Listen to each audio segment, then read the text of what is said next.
Salam alaikum wa rahmatullahi wa barakatuh. Mes chers élèves, j'espère que vous allez bien. Alors, je rappelle le problème qu'on a posé la dernière fois, c'était le devenir des nutriments. Les aliments digérés à la fin de la digestion se transforment en nutriments, des éléments qui seront utilisables par le corps. Donc, quel est le devenir des nutriments? C'est ce qu'on va voir pendant cette séance. Et merci.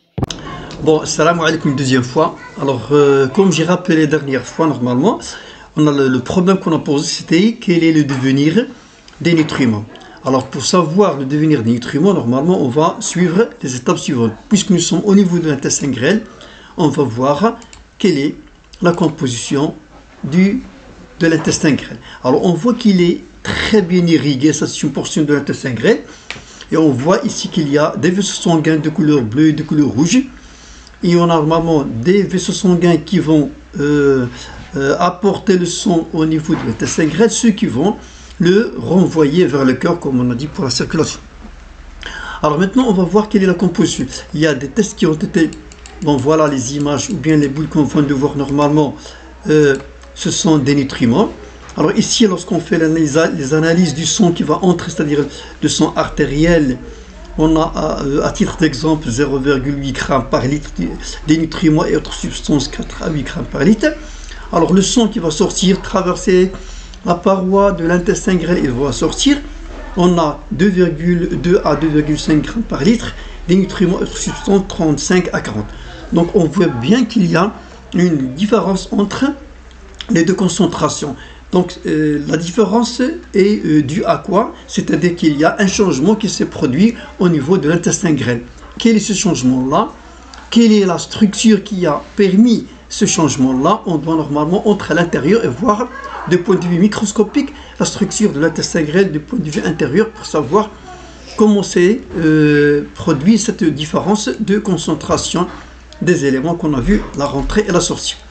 Donc les éléments qu'on a normalement vus, les éléments ou bien les nutriments qui étaient normalement au niveau de l'intestin grêle, ils vont passer de l'intérieur de la lumière de l'intestin grêle vers le sang, et le phénomène que s'est-il produit, comment s'est-il produit, on va le voir lorsqu'on va voir l'observation microscopique.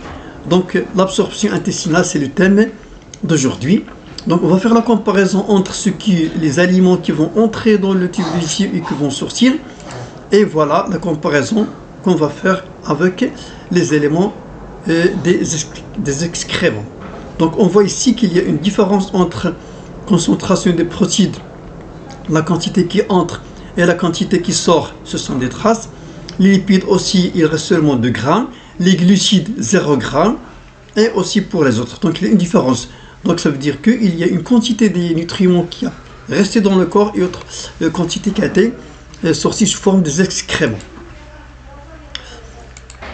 Alors, pour cela, pour savoir le devenir des nutriments, on peut faire l'expérience suivante, c'est-à-dire faire entrer une sonde à partir du nez ou bien à partir de la bouche à l'intérieur du tube digestif qui va traverser l'œsophage, traverser l'estomac, arriver au niveau de l'intestin, et puis on va prélever des échantillons de contenu de différents niveaux et nous calculer le pourcentage de protéines, de glucides, de lipides restant dans l'intestin grêle à partir d'un repas connu, et les résultats sont résumés par les courbes dans le document suivant.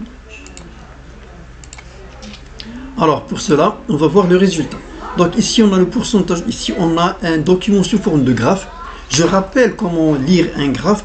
On va lire ce qui est écrit sur l'axe des ordonnées en fonction de ce qui est écrit sur l'axe des abscisses. Donc on va lire le pourcentage des lipides, des protéines et des glucides en fonction de la distance à partir de la bouche. C'est-à-dire, à titre d'exemple, ici nous sommes à 50 cm de la bouche. Ici nous sommes à 300 cm de la bouche.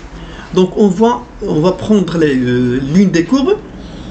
Et on va voir que pour les lipides, il y a une stabilité de concentration de ces lipides jusqu'à peu près 100 à 110. Il n'y a pas de changement. Mais au-delà de ça, on peut voir qu'il y a une diminution de pourcentage des lipides, ainsi que pour les protéines et les glucides.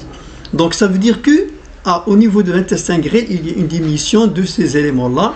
Ces éléments-là, ils vont traverser la paroi de l'intestin grêle. Quel est leur chemin? Qui les a transportés? C'est la question qu'on va voir par la suite. Donc, ça, c'est la même chose qu'on vient de voir maintenant. Alors, pour déterminer le devenir des aliments au niveau de l'intestin grêle, nous prélevons des échantillons dans le sang à la veine porte. Voilà le schéma qui le montre pour faciliter l'explication. Et dans les vaisseaux sanguins et les vaisseaux lymphatiques, le tableau suivant va montrer les résultats. Donc ici, on a pris normalement, on a donné à une personne de manger quelques aliments. Et après, on a prélevé le sang de la veine porte, c'est-à-dire une veine qui relie l'intestin grêle au foie. Et puis, on va prendre aussi des aliments ou bien des nutriments qui se trouvent au niveau de la veine des vaisseaux lymphatiques qui relient l'intestin au cœur. Et on va voir le résultat dans le tableau suivant. Donc ici, les différentes concentrations de nutriments au niveau des vaisseaux sanguins et des vaisseaux lymphatiques quittant l'intestin grêle. Donc on va voir ici pour la veine porte, c'est-à-dire les vaisseaux sanguins qui ont relation avec l'intestin grêle et le foie. On voit ici qu'il y a l'existence de l'eau, du glucose, des acides aminés, alors qu'il n'y a pas d'acide gras, il y a les sels minéraux. À propos de la concentration dans les vaisseaux lymphatiques, normalement, il n'y a pas d'eau, il n'y a pas de glucides, il n'y a pas d'acides aminés, mais il y a les acides gras et les sels minéraux. Ça veut dire quoi? Ça veut dire que les nutriments qui se trouvent au niveau de l'intestin grêle vont emprunter deux voies différentes. Donc ça, c'est la même chose. On voit ici que le taux des acides gras par gramme par litre dans les vaisseaux lymphatiques de l'intestin augmente progressivement et puis diminue pour revenir à la concentration initiale. Ça veut dire que les acides gras empruntent un chemin, ce sont les vaisseaux lymphatiques. Alors que pour eux, normalement, les glucides et les acides aminés, ce sont des éléments qui vont emprunter un autre chemin qui est le chemin des vaisseaux sanguins exactement par la veine porte. Alors on conclut qu'il y a normalement deux voies, c'est-à-dire des nutriments qui vont traverser la porte de l'intestin grêle, voire la voie sanguine, et l'autre voie c'est la voie lymphatique.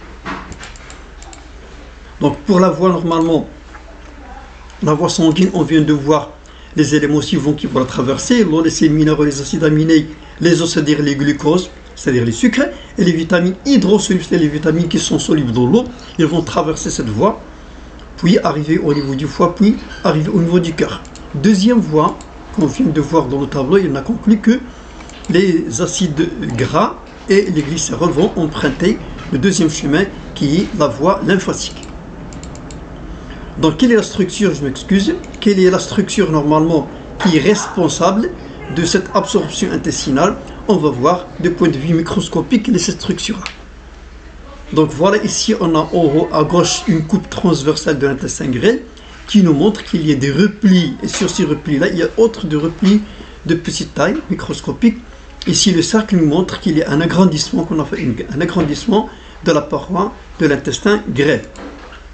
Donc ces éléments qu'on vient de voir, ce sont des villosités intestinales, et on va prendre l'une de ces villosités pour voir mieux quelle est sa structure interne. Bon, ici, la localisation des nutriments qui vont traverser ces villosités pour emprunter les deux voies qu'on a vues tout à l'heure. Donc ici, on a une observation aussi microscopique. À l'intérieur, on a normalement deux vaisseaux sanguins et un vaisseau lymphatique.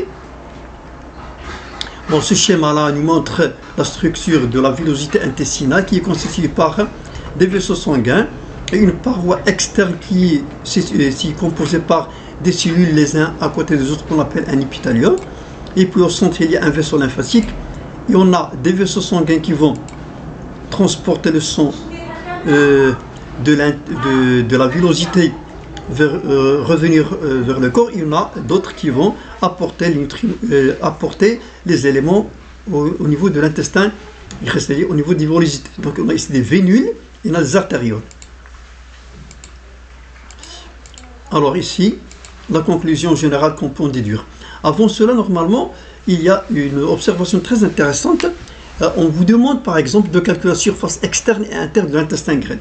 Les données qu'on a, la longueur de l'intestin à peu près 6 mètres, leur diamètre est 2,5 et on vous demande de calculer la surface externe de l'intestin grêle. Donc la définition de la règle, c'est qu'on va multiplier 2π par R, par le rayon, par H, où H est la hauteur du cylindre, c'est-à-dire la hauteur de l'intestin grêle, parce que l'intestin grêle, ça ressemble un cylindre, la forme géométrique d'un cylindre. Donc les résultats obtenus, c'est à peu près 0,5 mètres. Alors que l'étonnant, c'est que si on mesure la surface interne d'un intestin grêle, il y a une très grande différence, c'est 200 mètres carrés. Voilà, une différence très très grande. Donc la question posée, quel est l'intérêt de cette très grande surface, c'est à peu près la surface d'un terrain de tennis. Cette différence, ça veut dire qu'il est dû à replis et des replis microscopiques normalement, des replis et des replis microscopiques pour faciliter l'absorption intestinale. Voilà les schémas récapitulatifs. Donc ici vous avez l'une des vélocités intestinales, il y en a presque 300 millions. Ils vont traverser cette paroi, ceux qui vont traverser la paroi pour arriver au vaisseau sanguin et d'autres ils vont traverser la paroi pour arriver au vaisseau lymphatique. Et merci pour votre attention et à la prochaine.